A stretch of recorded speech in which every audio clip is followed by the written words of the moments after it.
করতে বলবেন সন্তানকে।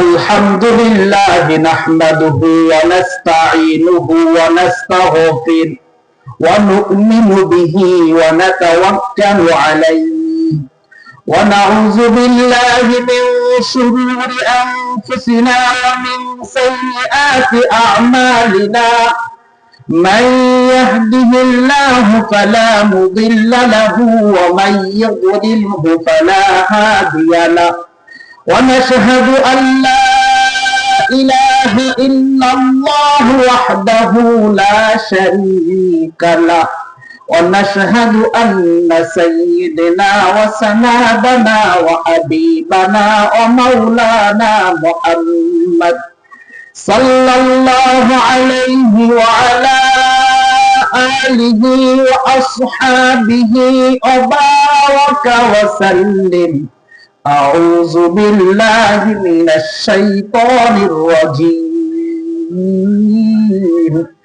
بسم الله الرحمن الرحيم إذ قال لقمان لابنه يا بني لا تشرك بالله إن الشرك لظلم عظيم صدق الله العظيم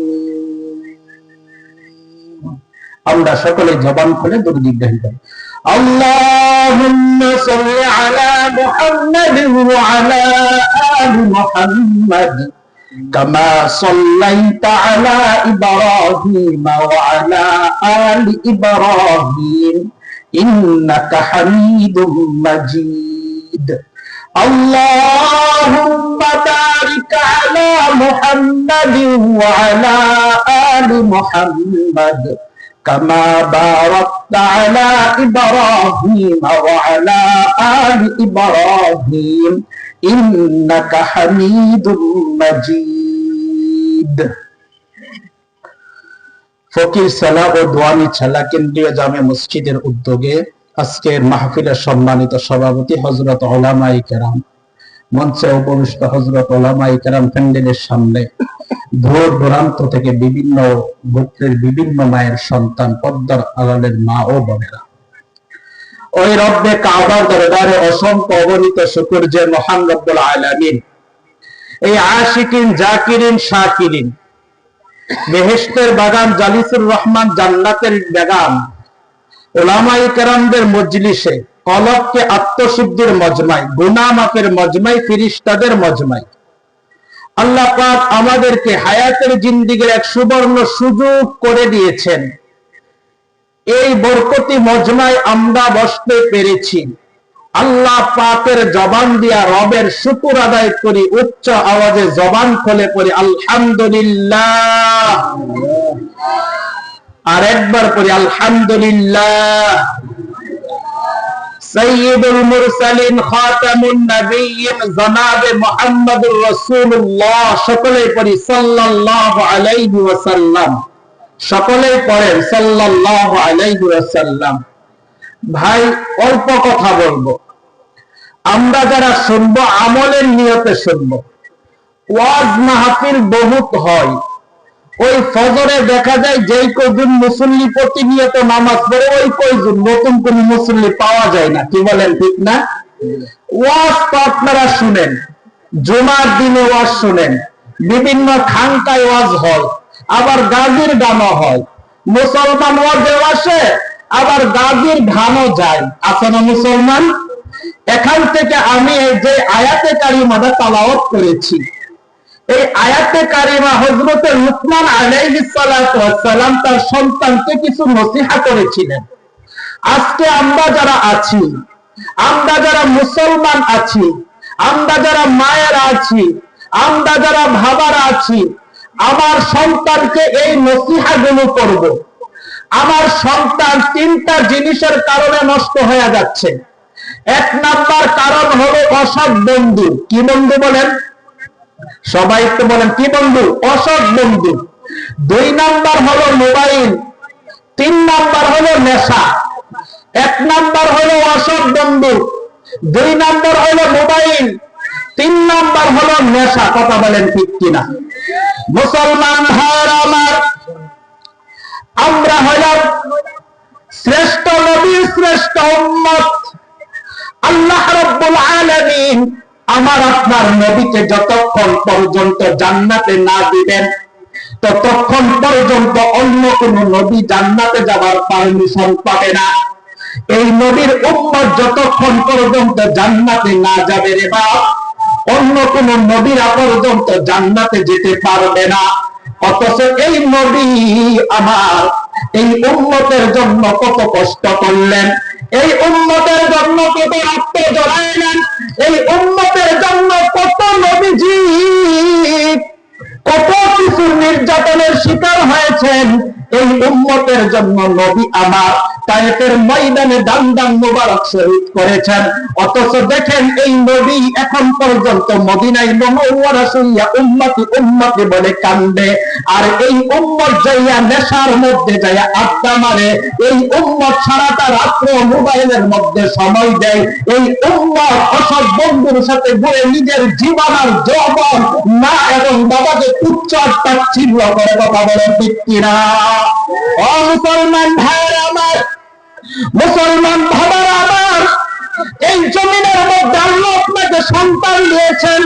সন্তান পৃথিবীর জমিনে কেউ দেয় নাই, সন্তান দেওয়ার মালিক হলেন আমার আল্লাহ।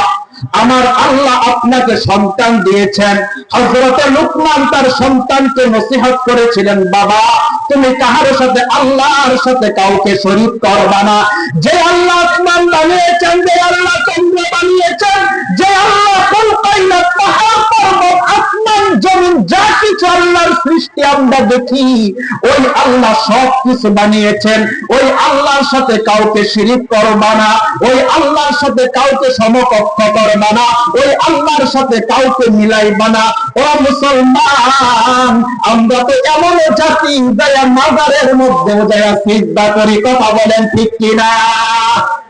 মাজারের মধ্যে যারা চাই, মাজারের মধ্যে যারা মান্যত করি, আছে না? কথা বলেন আছে না? আপনাদের ফকির ছাড়া না থাকতে পারে। তাহলে বোঝা যায় মাজার হলো গায়রুল্লাহ, আসমান জমিন গায়রুল্লাহ, চন্দ্র সূর্য গায়রুল্লাহ, নবী রাসূল গায়রুল্লাহ, সব কিছু মাখলুক। মাখলুক থেকে কিছুই হয় না, মাখলুক থেকে কিছুই হয় না রে বাপ, সব কিছু হয় আল্লাহ থেকে। এই জন্যই আল্লাহ তাআলা বলেন, আশহাদু আল্লা ইলাহা ইল্লাল্লাহ ওয়া আশহাদু আন্না মুহাম্মাদান আবদুহু ওয়া রাসূলুহু। আপনি আপনার সন্তানকে নসিহত করবেন, বাবা তুমি কখনো আল্লাহর সাথে কাউকে সমকক্ষ করিও না। তুমি চাকরি না করলে তুমি খাইবা কি? তুমি ব্যবসা না করলে তুমি খাইবা কি? তুমি ব্যবসা বাণিজ্য না করলে তুমি কি খাইবা? তুমি গাড়ি ঘোড়া না চাইলে কি খাইবা? না রে বাপ না। আমার আল্লাহ ডাক দিয়া বলতেছেন, বান্দা ওয়া মাইয়াত্তাকিল্লাহা ইয়াজআল লাহু মাখরাজা। ও বান্দা তুই যখন ফজরের নামাজে যাইয়া আমাকে সিজদা করবে, ও বান্দা তুই যখন যোহরের নামাজে যাইয়া আমাকে সিজদা করবে, ও বান্দা তুই যখন আসরে যাইয়া আমাকে সিজদা করবে, ও বান্দা তুই যখন মাগরিবে যাইয়া আমাকে সিজদা করবে, ও বান্দা তুই যখন ইশারে যাইয়া আমাকে সিজদা করবি, আর যখন আমার কাছে চাইবে আমি বৃষ্টির পানির মতো তোর দুয়ারে আসমান থেকে রিজিক পৌঁছাইয়া দিব। সুবহানাল্লাহ বলেন। তাহলে মুসলমান ভাইরা আমার, আল্লাহ পাক রব্বুল আলামিন আমাদের রিজিক আসমান থেকে বন্টন করে পাঠায়। রিজিকের বাজেট পাস হবে। এই যে সামনে আসতেছে মঙ্গলবারের দিন, সারাদিন যায় রাত্রে, কি বলেন ঠিক না? আল্লাহ পাক বাজেট পাস করে দিবেন। হযরত লুকমান তার সন্তানকে নসিহত করেছিলেন, না আল্লাহর সাথে কাউকে শরীক করিও না। আপনি আপনার সন্তানকে নসিহত করবেন, বাবা মাজারে যাইও না, গাজীর গানে যাইও না, শিরকি গান শুনিও না। এই গানগুলো যদি শুনো আমার আল্লাহ অসন্তুষ্ট হয়ে যায়। আল্লাহ যখন অসন্তুষ্ট হয়ে যায় বান্দার উপর গজব নাজিল করে আসতে পারে। এই জন্যই আল্লাহকে অসন্তুষ্ট করা যাবে না। শরীয়তের কোনো কারণের জন্য আল্লাহকে অসন্তুষ্ট করা যাবে না। শরীয়তের কোনো বিধানের জন্য আল্লাহকে অসন্তুষ্ট করা যাবে না। আমার রবকে কখনোই অসন্তুষ্ট করা যাবে না। আমার মা অসন্তুষ্ট হইলে আমার কোনো কিছু আসে যায় না, আমার বাবা অসন্তুষ্ট হইলে আমার কিছু আসে যায় না, আমার বন্ধু অসন্তুষ্ট হইলে আমার কিছু আসে যায় না, আমার পীর অসন্তুষ্ট হইলে আমার কিছু আসে যায় না, আমার মসজিদে ইমাম অসন্তুষ্ট হইলে আমার কিছু আসে যায় না, আমার শিক্ষক অসন্তুষ্ট হইলে আমার কিছু আসে যায় না। আমার রব যদি অসন্তুষ্ট হয়ে যায় তাহলে রে বাপ আল্লাহ যেন আমাকে জান্নাত দিবে, এই জান্নাত আমি পাবো না। আল্লাহ যেন আমাকে রিজিক দিবে, রিজিকের বরকত কমাই দিবে। আল্লাহ যেন এই জমিনের মধ্যে আমাকে রাখবে, হায়াতের বরকত কমাই দিবে। এই জন্য পৃথিবীর সমস্ত মানুষগুলো অসন্তুষ্ট হয়, আমার কিছু আসে যায় না। আমাদের জাতির পিতা হযরত ইব্রাহিম শিক্ষা দিয়েছেন, ও আমার সন্তানেরা শোনো, গোটা পৃথিবী গোটা রাজ্য ছিল একদিকে, প্রশাসন ছিল একদিকে, সবাই ছিল একদিকে, আর তোমার জাতির পিতা ছিল আল্লাহর দিকে। তোমার জাতির পিতা হযরত ইব্রাহিমকে আল্লাহ বিজয় দান করেছেন। সুবহানাল্লাহ। ও মুসলমান ভাইরা আমার, সন্তানকে নসিহত করবা, বাবা আল্লাহকে অসন্তুষ্ট করা যাবে না। 2 নাম্বার নসিহত করেছিলেন, বাবা নামাজ ছাড়া যাবে না। কি ছাড়া যাবে না বলেন? সবাই বলেন কি ছাড়া যাবে না? অথচ আপনার সন্তানরা নামাজ পড়ে না, আপনার সন্তানরা নামাজ পড়ে না। আপনি নিজে ফজরের উঠছি মসজিদে যান, আপনার সন্তানটাকে মসজিদে আপনি নিয়ে যান না। এই সন্তান এই সন্তানকাল কিয়ামতের ময়দানে আপনার নামে আল্লাহর কাছে মামলা দায়ের করবে, আল্লাহকে ভাগ দিয়া বলবে, আল্লাহ আমার বাবা থেকে ফজরের নামাজে গিয়েছিল, আমার বাবা থেকে জোহরের নামাজে গিয়েছিল, আমার বাবা থেকে এশারের নামাজে গিয়েছিল, আমাকে কখনোই বলে নাই, আমাকে কখনোই বলে নাই। ও আল্লাহ, আমার বাবাকে তুমি জালেমের কাজ করাই দাঁড় করো। এই জন্যই আমি আপনাদের হাতে ধরে বলি রে বাপ, দুনিয়া বড় স্বার্থপর। এই নিষ্ঠুর দুনিয়া আপনি থাকতে চাইলেও দুনিয়া আপনাকে রাখবে না। যেই সন্তানের জন্য আপনি সুদ খাইতেছেন, যেই সন্তানের জন্য আপনি ঘুষ খাইতেছেন, যেই সন্তানের জন্য আপনি দুর্নীতি করতেছেন, যেই সন্তানের জন্য আপনি জুলুম করতেছেন, যেই সন্তানের জন্য আল্লাহর সাথে শিরক করতেছেন, ওই সন্তান কিয়ামতের ময়দানে আল্লাহকে ডাক দিয়ে বলবে, আল্লাহ আমার বাবা নামাজ পড়তো, আমার বাবা অত্যন্ত নামাজ পড়তো, আমার বাবা কি করতেন? আমাদেরকে ভালো খাবার খাওয়াইতেন, ভালো পোশাক দিতেন, অথচ আমার বাবা কখনো আমাদেরকে নামাজের কথা বলে নাই। এই জন্যই ভাব, পৃথিবীর জমিন থেকে যখন আপনি বিদায় নিয়ে চলে যাবেন, পৃথিবীর জমিন থেকে যখন আপনি চলে যাবেন, এই জমিনে যখন আপনি থাকবেন না, আপনার যখন মসজিদের কোনার খাট বাড়ির মধ্যে চলে যাবে, যেই সন্তানের জন্য আপনি সুদ খাইলেন, ওই সন্তান আপনার কোনো কাজে আসবে না। সুদ খাইয়ে যে সম্পদ উপার্জন করলেন, ওই সম্পদ আপনার কোনো কাজে আসবে না। আপনাকে আপনি ঘরের কাপড় পরাইয়া, কাপড়ের পেটে পরাইয়া, কাপড়ে হাতে কাটিলে নাহি যাবে খোলা, কাপড়ে হাতে বাঁধিলে নাহি যাবে খোলা। যাহা কিছু করিতে হয় কত এই বেলা, এত টাকা এত পয়সা করি তু সবাই কামাই, এত টাকা এত পয়সা কোথায় রাখবি? কাপড়ের তো পকেট নাই। কথা বলেন ঠিক কিনা? ও মুসলমান ভাইয়েরা আমার, তাহলে আমি কি আমার সন্তানকে নসিহত করবো আজকে থেকে? সন্তানদের বলবো, বাবা ওই যে দেখো রমজান চলে আসছে, রমজানের ধান নাকের মধ্যে চলে আসছে, ও বাবা আর কখনোই রোজা ছাড়া যাবে না, তারাবির নামাজ ছাড়া যাবে না, নামাজ ছাড়া যাবে না, যাকাত দিলে যাকাত খরচ হয়ে যাকাত হিসাব করে দিতে হবে, যাকাত ছাড়া যাবে না, সুন্নত ছাড়া যাবে না, মসজিদ ছাড়া যাবে না, হালাল খেতে হবে, হারাম ছেড়ে দাও, সুদ খাওয়া ছেড়ে দাও, ঘুষ খাওয়া ছেড়ে দাও, দুর্নীতি ছেড়ে দাও, জুলুম ছেড়ে দাও, অত্যাচার ছেড়ে দাও, ব্যক্তির উপর নির্যাতন ছেড়ে দাও, অন্যের হক নষ্ট করে এই অবস্থা ছেড়ে দাও। ও বাবা, এই সমস্ত আপনার সন্তানকে যদি আপনি নসিহত করে আল্লাহর এই জমিন থেকে বিদায় নিয়ে চলে যেতে পারেন, আল্লাহ তাআলা আপনার জন্য সবচেয়ে নিম্ন জান্নাতের এই 10 দুনিয়ার সবার একটা জান্নাত দেবে। যেরকম সুবহানাল্লাহ।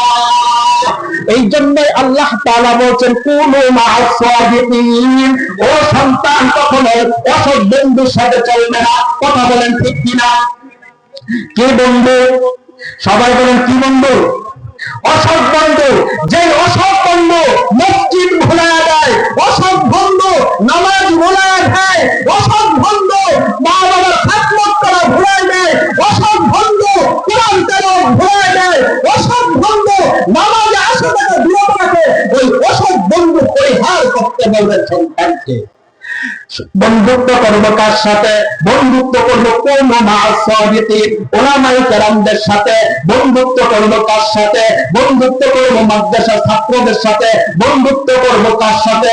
সত্য কথা বলে যারা তাদের সাথে। বন্ধুত্ব করব কার সাথে? হক কথা বলে যারা তার সাথে। বন্ধুত্ব করব কার সাথে? জিকির করে যার সাথে। বন্ধুত্ব করব কার সাথে? কোরআন পড়ে যিনি। বন্ধুত্ব করব কার সাথে? সত্য কথা বলে যিনি। বন্ধুত্ব করব কার সাথে? গীবত করে না যিনি। বন্ধুত্ব করব কার সাথে? সুদ খাই না যিনি। বন্ধুত্ব করব কার সাথে? ঘুষ খাই না যিনি। বন্ধুত্ব করব কার সাথে? নির্যাতন করে না যিনি। বন্ধুত্ব করব কার সাথে? ওইদের হক মারে না যিনি। বন্ধুত্ব করব কার সাথে? ওলামায়ে কেরামদের গালি দেয় না যিনি। কথা বলেন ঠিক কিনা? ও মুসলমান ভাইরা, আজকাল সত্য বন্ধুর অভাব। কি বন্ধুর অভাব বলেন? সত্য বন্ধুর অভাব বলেন ঠিক কিনা? ও মুসলমান ভাইরা আমার, তাহলে সন্তানকে বলবেন বাবা অসৎ বন্ধুর সাথে চলে না, মসজিদের ইমামের সাথে চলে যাও। মসজিদের ইমামের সাথে যায় বন্ধুত্ব করা। তার কারণ হলো ইমামের সাথে বন্ধুত্ব করবা, ইমাম তোমার জান্নাতের রাস্তা দেখাইবে। ইমামের সাথে বন্ধুত্ব করবা, ইমাম তোমার আল্লাহর পরিচয় দেখাই দিবে। ইমামের সাথে বন্ধুত্ব করবা, ইমাম তোমাকে ইহদিনাস সিরাতাল মুস্তাকিমের রাস্তা দেখাই দিবে। ইমামের সাথে তুমি বন্ধুত্ব করবা, ইমাম তোমাকে এই দুনিয়ায় কিভাবে জীবন যাপন করবে, আল্লাহ এবং তার রাসূল সন্তুষ্ট হবে, ওই পথ দেখাই দিবে। কথা বলেন ঠিক কিনা? 3 নাম্বার হলো বা ওই সন্তানদেরকে বলবা বাবা নেশা পান করিও না। নেশা পান করলে এই জমিনের মধ্যে কোরআন যদি বাস্তবায়ন হয়, কোরআনের হুকুমত যদি কায়েম হয়, তাহলে 80 বেতের আঘাত খাইতে হবে। খলিফাতুল মুসলিমিন হযরত ওমর রাদিয়াল্লাহু তাআলা আনহু আজকের সমাজের যুবক যুবতীর তাকাই যায়, ওই যুবক তো হাতে ধরে বলতেছে মা, যে যুবক তুমি এখনো নেশা করো, ওই যুবক তুমি তোর খবর জানো না। ওই যুবক তুমি যদি যায় মসজিদে আল্লাহকে সিজদা করো, ওই যুবক তুমি যদি যায় মসজিদে আল্লাহকে সিজদা করো, আমার আল্লাহর আরশ পর্যন্ত কেটে কেটে জোরে কোন সুবহানাল্লাহ। ওই যুবক তুই খালি রাজপথ কাঁপাইতে পারস না রে ভাই, তুই আল্লাহর আরশ কাঁপাইতে পারো। রাজপথ তুই কাঁপাইলে তোর কোনো ফায়দা হলো না, তুই রক্ত ঝরাইলে তোর কোনো ফায়দা হলো না, তুই মানুষের সাথে খারাপ আচরণ করলে তোর কোনো ফায়দা হলো না। ওই যুবক তুই যদি দেয়া খবরে আল্লাহকে সিজদা করো, আল্লাহর আরশ পর্যন্ত কেটে ওঠে। যার কপালে সিজদা নাই ওটা কখনো কপাল হতে পারে না। যেই চক্ষু আল্লাহর ভয়ে পারে না ওটা কখনো চক্ষু হতে পারে না। যেই কান ঘোড়া মুক্ত থাকতে পারে না ওটা কখনো কান হতে পারে না। যেই জিন্দিগিতে বন্দিগি নাই ওটা কখনো বন্দিগি হতে পারে না। যেই ইবাদতের মধ্যে আল্লাহ এবং নবীর সুন্নাত নাই ওটা কখনো ইবাদত হতে পারে না। এই জন্যই রে ভাই, সন্তানদেরকে মদ থেকে বাঁচাবেন, সন্তানদেরকে নেশা থেকে বাঁচাবেন, সন্তানদেরকে বলবেন বাবা এই জবান আল্লাহ পবিত্র রেখেছে, এই জবান দিয়ে আল্লাহর জিকির করো, এই জবান দিয়ে আল্লাহকে রাখো, এই জিকির করে তুমি আল্লাহকে রাখবা। আমার রোগ আরো আগুন থেকে জবাব দিয়ে এই জন্যের মধ্যে তুমি আল্লাহকে চিন্তা করবা, আমার রোগের আওয়াজ পর্যন্ত কেটে যাবে। ও যুবক তুই যে চিপা চাপাই যাই মদ খা, এটা আমার আল্লাহকে ফিরিস্তা রেখে। ও যুবক তুই যে গুনাহের কাজ করে, এটা আমার আল্লাহকে ফিরিস্তা রেখে। ও যুবক তুই যে মা বাবার সাথে খারাপ আচরণ করে, এটা আমার আল্লাহকে ফিরিস্তা রেখে। এই জন্য আজ থেকে খারাপ দিলে তওবা করো, আর কখনো মদ পান করবো না, আর কখনো মসজিদ ছাড়বো না, আর কখনো নামাজ ছাড়বো না, আর কখনো মা বাবার সাথে খারাপ আচরণ করবো না। প্রত্যেকটা যুবক যদি মসজিদ ওলা হয়ে যায়, প্রত্যেকটা যুবক যদি আল্লাহ ওলা হয়ে যায়, এই জমিনের মধ্যে ইনসাফ কায়েম হয়ে যাবে, এই জমিনের মধ্যে ফসলের বরকত চলে আসবে, এই জমিনের মধ্যে আল্লাহর জমিনের মধ্যে আল্লাহর দ্বীন কায়েম হয়ে যাবে। যেরকম মুসলমান ভাইয়েরা আমার, আল্লাহ পাক তাহলে কয়টা বললাম? বলেন যুবক নষ্ট হয় অসৎ বন্ধু। কি বন্ধু বলেন? সবাই বলেন কি বন্ধু? 2 নাম্বার হলো মোবাইল, 3 নাম্বার হলো নেশা। সন্তানকে অসৎ বন্ধু থেকে দূরে রাখবো, সন্তানকে নেশা থেকে দূরে রাখবো, সন্তানকে মোবাইল দিব, বলবো ভাবা যদি রাতের আধারে তুমি গুনাহের কাজ করো, খারাপ জিনিস দেখো, 2জন কিরামান কাতিবিন ফেরেশতা আছে, এই ফেরেশতা গুলো দেখে ও বাবা এই আমলনামা তো নবীর সামনে পেশ করা হবে, নাম ধরে ধরে বলবে আমলনামা দেখে আল্লাহর নবী বলবে আল্লাহ বছরকে বছর চলে গেল জুমায় আসত না, বছরকে বছর চলে গেল ফজর আসত না, এই রাত্র থেকে আরাম করার জন্য এই রাত অধীনে চল, আল্লাহ জাহান্নামের আগুন তোর জন্য সহ্য করতে হবে। নারুল্লাহিল মুআতাদা, আল্লাহর আগুনকে সহ্য করতে পারবে না। লোকমান তার সন্তানকে নসিহত করছেন, বাবা আল্লাহর সাথে কাউকে শরীক করবা না, নামাজ ছাড়বা না, তাহলে উপর জুলুম করবা না, এমনকি কখনো অন্যের মাল আত্মসাৎ করবা না। আপনারা করবেন না তো ইনশাআল্লাহ। নাসরুম মিনাল্লাহ ওয়া ফাতহুন করিম ওয়া বাশশিরিল মুমিনিন।